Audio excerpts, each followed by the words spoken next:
Welcome to our deep dive this time into some financial cautionary tales, I guess you could say. We're going to be looking at Benjamin Graham's book, The Intelligent Investor, and specifically we're going to be cracking it open to look at 4 cases of companies that went from Wall Street darlings to, well, disasters. The idea is not to just like gawk at these train wrecks, but to see if there are any timeless lessons that we can learn from them, even for today's market. Yeah, I think it's fascinating how these stories, although they're set in the past, still resonate with, I think, challenges that investors face even today. The names and the specifics may change, but the underlying human behaviors and the market dynamics often remain remarkably similar. Yeah. And so for our first case, we talk about Penn Central Railroad in 1970. So this was a giant, a company so seemingly stable that its collapse sent shockwaves through the entire financial world. But what was interesting is that, despite appearing healthy on the surface, Penn Central's financial statements were actually riddled with warning signs. Yeah, and many of those signs could have been spotted, even with just a basic understanding of financial analysis. For example, one alarming metric was their interest coverage ratio. It was less than 2x, meaning that their earnings barely covered their interest expenses. And this was particularly alarming for a railroad company, where, a conservative benchmark would be at least 5x. So it really suggests that they were walking a tightrope financially. So even though they looked like this solid investment, their ability to handle their debt was already very precarious. How did this go unnoticed for so long? Well, sometimes even glaring issues can be overlooked, especially when you're dealing with a company that's as large and as seemingly established as Penn Central. There's often this assumption of stability with these giants, which can lead to complacency in the analysis. Yeah, it's a good reminder that size and reputation aren't guarantees of safety in the market. What other red flags were there? Another striking detail is that Penn Central hadn't paid income tax in 11 years. Now, while there can be legitimate reasons for a company to have a zero tax liability in certain years, such a prolonged period without paying any income tax really raises serious questions about the validity of their reported earnings. It suggests that perhaps they weren't as profitable as they were making themselves out to be. Sounds like they might have been using some accounting tricks to make their situation look a little bit better than it actually was. Yeah, that's certainly a possibility. And it highlights the importance of looking beyond just the surface numbers when you're evaluating a company's financial health. Absolutely. It's like a detective novel. You have to dig beneath the surface to uncover the real story. In this case, the real story was not a pretty one. But this isn't just about a single company's downfall, right? What broader lessons can we draw from this case? I think the Penn Central collapse serves as a stark reminder that even seemingly rock-solid companies can crumble, and it underscores the importance of carefully scrutinizing a company's financial statements, understanding key metrics like interest coverage ratios, and being wary of any prolonged periods without paying income taxes. It also teaches us to be skeptical even when we're dealing with well-established companies. Reputation and past performance are no guarantees of future success. All right, so for our next case, we're moving from the world of railroads to the fast-paced world of corporate acquisition. So this is a story of Ling-Temco-Vought Inc., or LTV for short. And it's a classic example of a company growing too fast, too recklessly, fueled by borrowed money. LTV's story is a cautionary tale about the dangers of over-leveraging, even when you're pursuing these seemingly ambitious and exciting growth strategies. The company's leader, James Ling, was known for his aggressive acquisition strategy, rapidly expanding the company's reach through a series of mergers and acquisitions. That sounds impressive. Who doesn't love a company that's growing and expanding? But what was happening behind the scenes with their finances? Well, let's look at the numbers. In 1958, LTV was a relatively modest company with sales of just $7 million. By 1967 and 1968, their sales had exploded to a whopping $2.8 billion. So on the face of it, this looks like incredible growth. Yeah, it does sound like a remarkable success story. Yeah. But I'm guessing there's a catch, right? This is a cautionary tale, after all. Yes, there is a significant catch. While LTV sales were skyrocketing, so was their debt. By 1968, their debt had reached a staggering $1.65 billion. This means that a large portion of their seemingly impressive growth was actually being financed by borrowed money, not organic profits. They were essentially building their empire on a foundation of debt. And that's a recipe for disaster, right? Because if your growth falters, you're still stuck with those massive debt obligations. Exactly, and that's precisely what happened to LTV. The cracks started appearing in 1969, when the company reported significant losses. Their stock, which had once traded as high as 169.5, plummeted to just 24. Investors who had been initially attracted by the company's rapid growth were now fleeing as the reality of their precarious financial situation became apparent. Dramatic fall from grace. What happened next? Did they manage to turn things around? Unfortunately, no. By 1970, LTV had collapsed completely. They reported a loss of nearly $70 million. Their stock crashed to 7.125, and their bonds were trading for pennies on the dollar. Talk about a bad investment. So it seems that LTV's impressive growth was actually an illusion, fueled by these unsustainable levels of debt. It's a stark warning about the dangers of focusing solely on growth, without considering the underlying financial stability. Absolutely. I think a key takeaway from this story is that it's crucial to understand how a company is financing its growth. Is it coming from genuine sales and profits? Or is it being fueled by borrowed money? If it's the latter, there's a much higher risk that the growth is unsustainable and that the company could ultimately collapse under the weight of its debt. That's a valuable lesson for investors in any era. Don't be fooled by the hype of rapid growth. Always dig deeper and understand how that growth is being achieved. All right, now buckle up for our next case, because this one is truly wild. We're talking about NVF Corporation, a company that pulled off one of the most audacious takeovers in history, absorbing Sharon Steel, a company 7 times its size. This is a case where financial engineering really took center stage, and we see how a small company managed to take over a giant through this complex web of debt and, shall we say, creative accounting. 7 times its size. How is that even possible? What was their strategy? Well, the simple answer is debt. NVF took on a massive amount of debt to finance the acquisition of Sharon Steel. But that's only part of the story.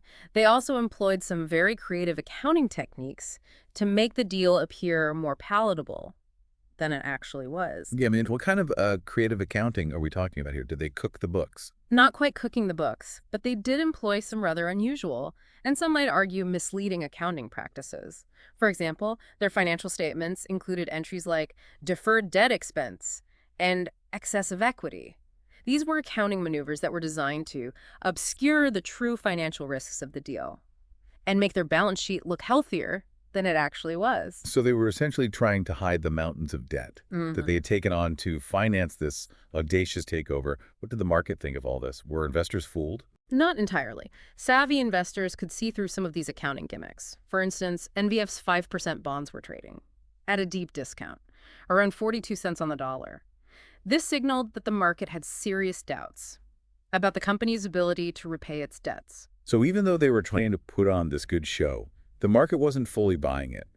Were there any other red flags that investors could have picked up on? Yeah, one of the more perplexing decisions that NVF made was to buy back their own warrants while simultaneously struggling to repay their massive debt. This move seemed to prioritize short-term financial maneuvering over the long-term financial health of the company. It's the kind of move that should make investors wonder if management is truly focused on building a sustainable business or simply playing financial games. Yeah, it does raise some serious questions about their priorities. What's the big takeaway here? What should investors learn from NVF's story? This case highlights the dangers of complex financial engineering and the importance of looking beyond just the superficial numbers. Don't be swayed by fancy accounting tricks or complicated financial maneuvers. Always dig deeper to understand the real financial health of a company, especially when they're involved in large acquisitions or mergers. Yeah, it's a reminder that not all growth is created equal. Sometimes, rapid expansion can mask underlying financial weaknesses. That can eventually lead to a company's downfall.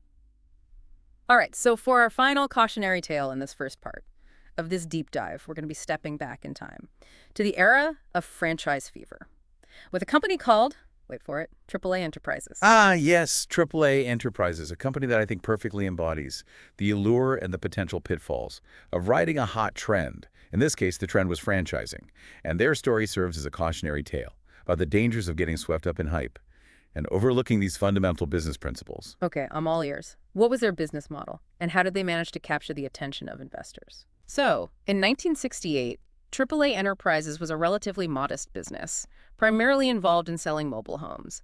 They decided to capitalize on the growing popularity of franchising by offering franchises for their mobile home sales operations. And here's where things get interesting.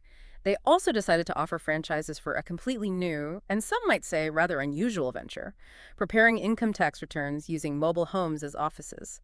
They called this new franchise concept Mr. Tax of America.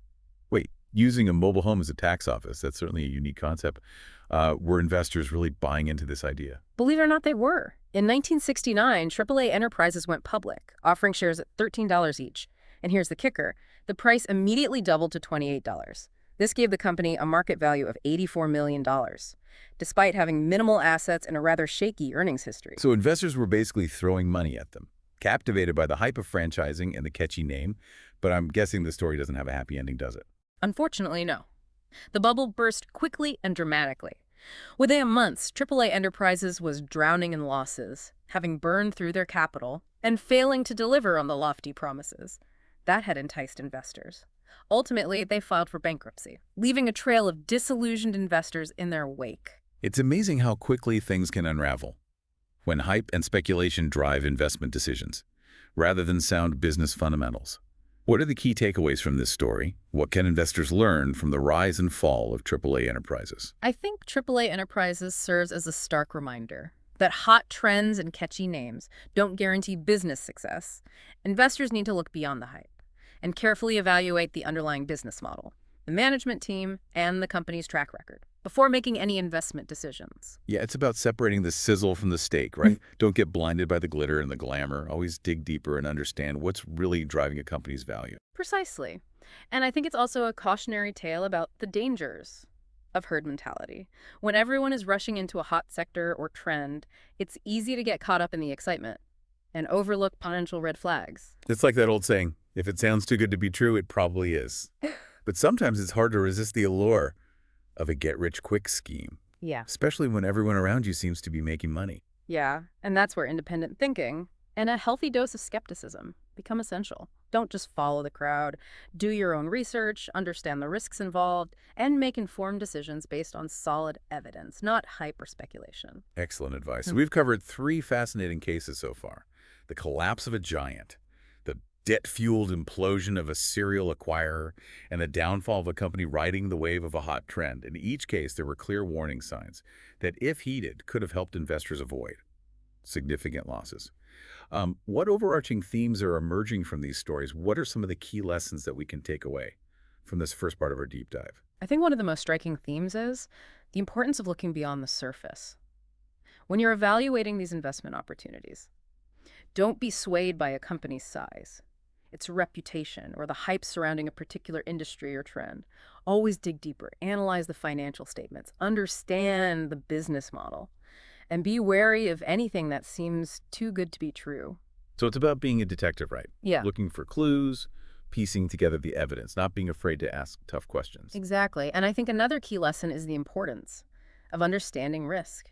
Every investment carries some level of risk, and it's essential to understand what those risks are and how to manage them effectively. Don't just chase the highest potential returns, consider the downside as well. Yeah, it's about finding that balance between risk and reward. And perhaps most importantly, it's about recognizing that even in the seemingly rational world of finance, human behavior plays a huge role. We can be influenced by emotions, by trends, by the opinions of others, and that can lead us to make irrational decisions, especially when it comes to money.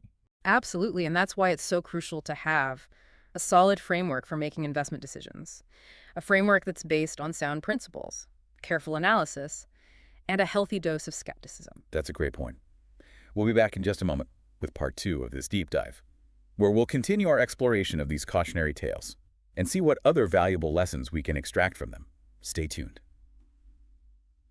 Welcome back to our deep dive into financial cautionary tales. We've already uncovered some fascinating, albeit unsettling patterns in these stories, from Benjamin Graham's The Intelligent Investor. It seems like even decades ago, the same traps snagged investors. So let's see if these historical blunders hold any warnings for us today. Yeah, I think what strikes me is how these cases really highlight the enduring relevance of Graham's principles. The market might evolve, technology changes, but the fundamentals of sound investing, the importance of critical analysis, a healthy skepticism remain remarkably constant.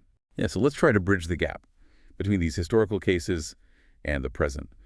We talked about Penn Central's debt burden. Is that something that investors should still be watching out for today? Absolutely. Excessive debt remains a significant risk factor for companies, even in today's market. We've seen instances where companies, even entire countries, have grappled with unsustainable debt levels. leading to financial instability, economic turmoil. So how can our listener, armed with this knowledge of the past, approach debt when looking at a potential investment today? What should they be asking? Well, I think it's crucial to assess not just how much debt a company carries, but also its ability to service that debt. So you can look at metrics like the debt-to-equity ratio, which compares a company's total debt to its shareholder equity. A high debt-to-equity ratio can signal that a company is relying too heavily on borrowing to finance its operations. So it's not just about the absolute amount of debt, but about its proportion to the company's overall financial structure. It's like checking if the foundations are strong enough for the building that they're trying to erect. Precisely. And another key factor is interest coverage ratio, something that we saw was alarmingly low. In Penn Central's case, this ratio measures a company's ability to meet its interest payments on its debt. A low interest coverage ratio, especially over a prolonged period, can be a warning sign that a company's earnings are insufficient to comfortably cover its debt obligations. Yeah, it's like checking if they can even afford the mortgage payment on that massive building they've built with borrowed money. Makes sense. Now, shifting gears a bit, one thing that struck me about both the Penn Central and the NVF cases was the element of deception, or at least obfuscation. They weren't exactly transparent with their financial reporting. Is that something that's still prevalent in today's market? Sadly, yes. While regulations have tightened and transparency has improved in many areas, there are still instances where companies attempt to obscure their true financial health through complex accounting maneuvers or by selectively highlighting positive data while downplaying negative information. Yeah, it's a reminder that investors need to be vigilant, to not just accept the information presented at face value, but to dig deeper, ask critical questions, do their own independent analysis. It's almost like we need to adopt a healthy skepticism, a bit of a detective's mindset, when we're evaluating investment opportunities. I couldn't agree more. A healthy dose of skepticism is an invaluable asset for any investor. Don't be swayed by hype, by glowing analyst reports, or by the enthusiasm of the crowd. Remember, everyone has an agenda, and it's your responsibility as an investor to protect your own interests. That's a great point. Don't just follow the herd. Think for yourself. Do your own research. Be wary of anything that sounds too good to be true. Speaking of crowds and herd mentality, the AAA Enterprises case with its franchise frenzy reminded me of how easily investors can get swept up in these speculative bubbles. Do you see any parallels between those historical bubbles and the market dynamics we see today? Absolutely. While the specific assets or sectors involved may change, the underlying psychological dynamics of speculative bubbles remain remarkably consistent. We see it time and again, whether it's the dot-com bubble of the late 1990s, the housing bubble of the mid-2000s, or the more recent cryptocurrency craze. So what fuels these bubbles? Is it just greed, or is there something more complex at play? I think it's a combination of factors. Greed certainly plays a role, as does the fear of missing out, the sense that everyone else is getting rich and you're being left behind. There's also, I think, a suspension of disbelief, a willingness to overlook these obvious risks, and warning signs because the potential rewards seem so tantalizing. Yeah, it's like a collective delusion, Yeah. a shared fantasy that eventually crashes into reality. How can investors protect themselves from getting caught up in these speculative frenzies? I think one key safeguard is to have a solid investment philosophy that's grounded in rational analysis and a long-term perspective. So focus on understanding the intrinsic value of a business rather than trying to ride the wave of market sentiment or hype. Remember, markets can be irrational in the short term, but value will eventually prevail. That's a great point. Don't try to time the market Yeah. or chase the latest fad. Focus on building a portfolio of solid businesses that you understand and believe in for the long haul. Bro. But we've talked a lot about the mistakes that investors make, but what about the role of institutions like investment banks? They played a significant part in bringing some of these questionable companies to market, didn't they? They did, and I think this raises important questions about the responsibility of investment banks. In vetting the companies they bring to public markets, are they doing enough due diligence? Are they prioritizing the interests of investors? Or are they simply focused on generating fees? Yeah, it's a complex issue. Investment banks are businesses after all, and they need to make a profit, but they also have a responsibility to ensure that the markets function fairly and transparently. Exactly. Finding that balance between profit and responsibility is crucial for maintaining trust in the financial system. I think it's also a reminder that investors can't solely rely on the due diligence of investment Yeah. banks. They need to do their own research and make their own informed decisions. Yeah, it circles back to that theme of investor education, doesn't it? In Yeah. many of these cases, investors were drawn in by hype and promises of quick riches. They didn't necessarily understand the risks they were taking or the fundamentals of sound investing. Absolutely. And that's where I think the work of people like Benjamin Graham becomes so important. His book, The Intelligent Investor, is a timeless guide to value investing, emphasizing the importance of thorough research, margin of safety, and a long-term perspective. It's the antidote to speculative frenzy and emotional decision-making. Yeah, it's like having a compass to navigate the often turbulent waters of the financial markets. Now we've covered a lot of ground in this deep dive, examining historical cases, analyzing their relevance to today's market, discussing some key principles of sound investing. Before we move on to the final part of our exploration, I'm curious, what stands out to you as the most significant takeaway for our listener? What's the one thing you hope they remember from these cautionary tales? I think the most crucial lesson is that history, especially financial history, has a tendency to rhyme. The specific actors and scenarios may change, but the underlying human behaviors, the market dynamics, and potential pitfalls remain remarkably consistent. By studying the mistakes of the past, by understanding the timeless principles of sound investing, and by cultivating a healthy skepticism, investors can make more informed decisions and avoid repeating the errors that have led so many astray. That's a powerful message. It's not about being afraid of the market, but about approaching it with knowledge, wisdom, and a clear understanding of both its potential and its pitfalls. Precisely.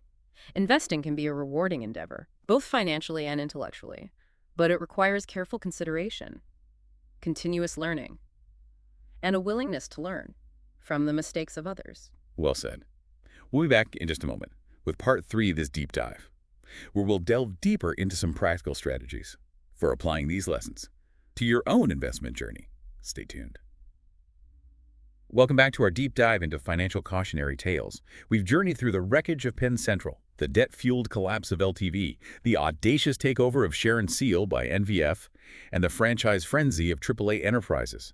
It's been a fascinating, albeit sometimes unsettling exploration of how seemingly promising companies can go astray, and the lessons investors can glean from these missteps. What's striking to me is how these stories, while set in the past, offer, I think, a timeless roadmap for navigating the complexities of the market, reminding us that the principles of sound investing remain remarkably relevant, even amidst the ever-changing landscape of finance. Exactly.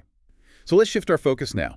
From the cautionary to the constructive, what practical steps can our listener take, armed with the insights from these stories, to avoid falling into similar traps and make more informed investment decisions? Well, I think one of the most crucial steps, in my view, is to embrace the mindset of a value investor, a concept that was really championed by Benjamin Graham. This means shifting your focus from short-term market fluctuations and hype to the intrinsic value of a business. That sounds intriguing. How would you explain this value investor mindset? To someone new to the concept, what questions should they be asking about a potential investment? Well, it's about looking beyond the surface and really delving into the fundamentals of a business. So ask yourself, is this company generating real profits? Does it have a solid track record of earnings and dividends? Is its management team competent, ethical, and aligned with the interests of shareholders?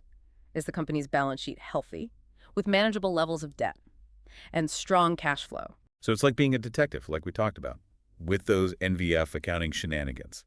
But instead of uncovering fraud, we're trying to assess the true worth of a business. It's about understanding what makes a company tick, not just what the market currently thinks it's worth. Precisely. Value investing is about separating the noise from the signal, the hype from the fundamentals.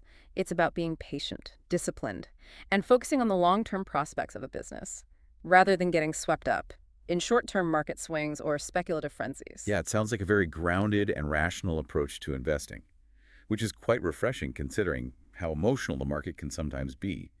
But how does one actually go about determining the intrinsic value of a business?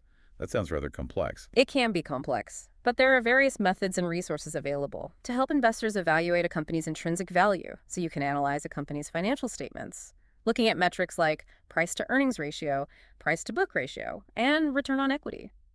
You can also research the company's industry, its competitive landscape, and its growth prospects. So it sounds like it requires a fair bit of research and analysis.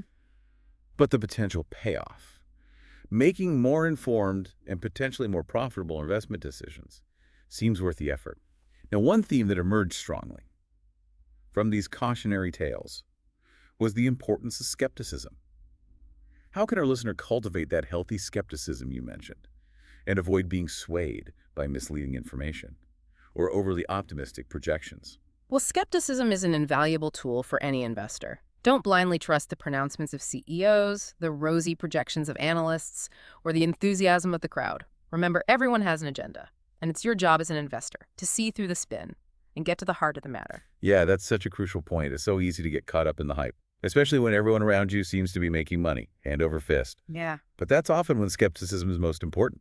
It's like that saying, if it sounds too good to be true, it probably is. Exactly. And skepticism doesn't mean being cynical or dismissive. It simply means approaching information with a critical eye, asking probing questions, looking for evidence to support claims, being willing to challenge assumptions and conventional wisdom, and to think for yourself. Yeah, it's about being an independent thinker, not just following the herd. It's about trusting your own judgment, informed by careful research and analysis. Now, we can't talk about investing without addressing the elephant in the room, risk. How can our listener approach risk in a way that acknowledges its inevitability, but also allows them to sleep soundly at night? One of Benjamin Graham's most valuable concepts, and one that I believe is essential for navigating risk, is the idea of margin of safety. This means buying assets at a price significantly below their estimated intrinsic value. So it's like having a built-in cushion, a buffer against unexpected events or errors in your judgment. It's acknowledging that you might not be perfect in your analysis and building in some protection against potential downsides. Exactly. A margin of safety helps mitigate risk by providing a buffer against those unforeseen circumstances. It also acknowledges the inherent uncertainty in markets and the limitations of even the most diligent analysis. Sounds like a very prudent approach, one that recognizes that investing always involves a degree of uncertainty. Now, beyond margin of safety, are there other strategies or principles that can help investors manage risk effectively? Absolutely. Diversification is another key principle of risk management. Don't put all your eggs in one basket. Spread your investments across different asset classes, sectors, and geographies. This helps reduce the impact of any single investment going sour. Yeah, it's like having a safety net, right? Even if one part of your portfolio stumbles, the other parts can help cushion the blow and keep you on track toward your financial goals. It's about not putting all your faith in a single company, a single sector, or even a single country. Precisely. Diversification helps mitigate the inherent volatility of markets and spread risk more evenly across your portfolio. And finally, I would emphasize the importance of taking a long-term perspective. Investing is a marathon, not a sprint. Don't get caught up in the day-to-day fluctuations of the market or the allure of quick profits. And it's about having patience, discipline, and the willingness to ride out the inevitable ups and downs of the market, right? It's about focusing on the destination, not getting distracted by the scenery along the way. Beautifully put. A long-term perspective helps you weather market storms and allows your investments to compound over time. It also shifts your focus from speculation to building wealth steadily and sustainably. That's a powerful message. So as we wrap up this deep dive into financial cautionary tales, what's the final thought you'd like to leave our listener with? What's the one piece of wisdom you hope they carry with them on their investment journey? I would like to remind our listeners that while the market can be a powerful engine for wealth creation, it's also a complex system, influenced by a multitude of factors, including human behavior, economic trends, and technological innovations. By studying the mistakes of the past, by embracing the principles of intelligent investing, and by developing a healthy skepticism, we can navigate this system more effectively and make informed decisions that align with our long-term financial goals. That's fantastic advice. So there you have it, 4 cautionary tales, a wealth of timeless wisdom, and a roadmap for navigating the market. With confidence and prudence, remember the best way to honor the lessons of the past is to apply them to our present and future investment decisions. Thanks for taking us on this deep dive. Until next time, stay curious, stay informed, and stay invested.